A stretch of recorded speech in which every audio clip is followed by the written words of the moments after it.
আসসালামু আলাইকুম, আমি তুরজাহান ইসলাম জোয়া চলে আসলাম রান্নাঘরে খুবই লোভনীয় একটা রেসিপি নিয়ে। আর অনেকই সহজ এই রেসিপিটা। তো সেটা হচ্ছে চিকেন বিরিয়ানি। তার জন্য এখানে আমি চিকেনটা কেটে ধুয়ে নিয়েছি, দিয়ে দিবে আদা ও রসুন পেস্ট, আর হচ্ছে কাঁচামরিচ পেস্ট, টমেটো পেস্ট, ধনিয়ার গুঁড়া, জিরার গুঁড়া, লবণ, তারপরে হচ্ছে বিরিয়ানির মশলা দিয়ে দিলাম, তারপরে দিয়ে দিব হচ্ছে লবণটা দিয়ে দেওয়ার পর দিয়ে দিব পেঁয়াজ কুচিটা দিয়ে দিব। পেঁয়াজ কুচিটা দিয়ে দেওয়ার পরে আমরা আরও একটু লবণ দিয়ে দিব, আবার একটু লবণ দিয়ে দেওয়ার পর সয়াবিন তেলটা দিয়ে দিলাম। সয়াবিন তেলটা দিয়ে দেওয়ার পর দিয়ে দেবো এখন টক দই। তো আমি এটা ফ্রিজে রেখেছিল, তার জন্য এরকম বরফ হয়ে আছে। তারপর এখন লেবুর রসটা দিয়ে দিতে হবে। আর আপনারা আমাদের চ্যানেলে নতুন হলে অবশ্যই আমাদের চ্যানেলটা সাবস্ক্রাইব করে আমাদের পাশে থাকবেন। আর এখন হচ্ছে আমরা এটা খুবই ভালোভাবে মাখিয়ে নিব। আপনারা যদি এটা রেস্টে রেখে দেন তাহলে আপনাদের স্বাদটা আরও দ্বিগুণ বেড়ে যাবে।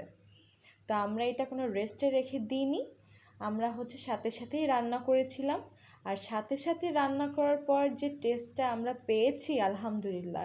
আর আপনারা যদি 1 ঘন্টার মতো রেখে দেন রেস্টে তাহলে তো আর কথাই নেই। তো এখন হচ্ছে একটা ফ্রাই প্যানে দিয়ে দিব হচ্ছে ঘি দেওয়ার পর এখন দিয়ে দিব সয়াবিন তেল, তারপরে হচ্ছে পেঁয়াজ কুচি, গোটা গরম মশলা দিয়ে আমরা হচ্ছে পেঁয়াজটা একটু ভালোভাবে ভাজা করে নিতে হবে। পেঁয়াজটা ভালোভাবে ভাজা হয়ে যাওয়ার পরই আমরা দিয়ে দিব আমাদের ম্যারিনেট করা চিকেন। তো চিকেনটা দিয়ে এটা ভালোভাবে একটু নাড়িয়ে চাড়িয়ে নিতে হবে। আর এই গোশটা হচ্ছে ভালোভাবে কষিয়ে নিতে হবে। আপনারা যত গোশটা ভালোভাবে কষাবেন ততই মজা হবে। তো আমরা এটা বারে ভালোভাবে নাড়িয়ে চাড়িয়ে নিচ্ছি যাতে নিচে না লেগে যায়। আপনারা ঠিক আমাদের এই নিয়মটা অনুযায়ী এই চিকেন বিরিয়ানিটা করলে আমাদের মতোই অনেক ভালো একটা রেজাল্ট পাবেন আলহামদুলিল্লাহ।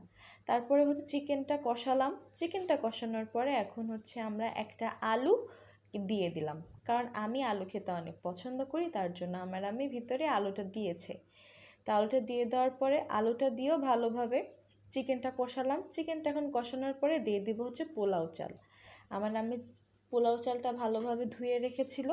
এখন হচ্ছে পোলাও চালটাও খুবই ভালোভাবে নাড়িয়ে চাড়িয়ে একটু ভাজা টাইপ করে নিতে হবে। তার ভিতরেই দিয়ে দিলাম হচ্ছে লবণটা দিয়ে দেওয়ার পরে এখন হচ্ছে আমাদের এই নাড়াচাড়া হয়ে গিয়েছে, ভাজা করে নিয়েছি।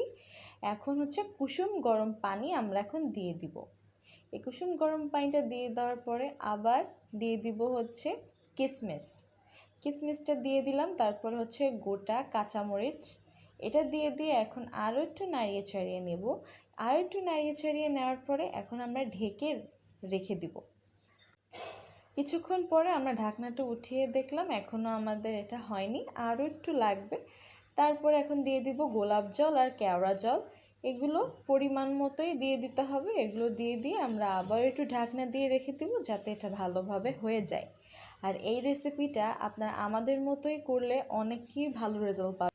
তো এই যে এখন হচ্ছে আমরা দমে রেখে দিব। তো নিচে একটা তাওয়া দিয়ে দিলাম, আর গ্যাসটা হচ্ছে লো ফ্লেমে রাখতে হবে, ঠিক এরকম। তো আমরা এখন এটা আর একটু ঢাকনা দিয়ে হতে দিব।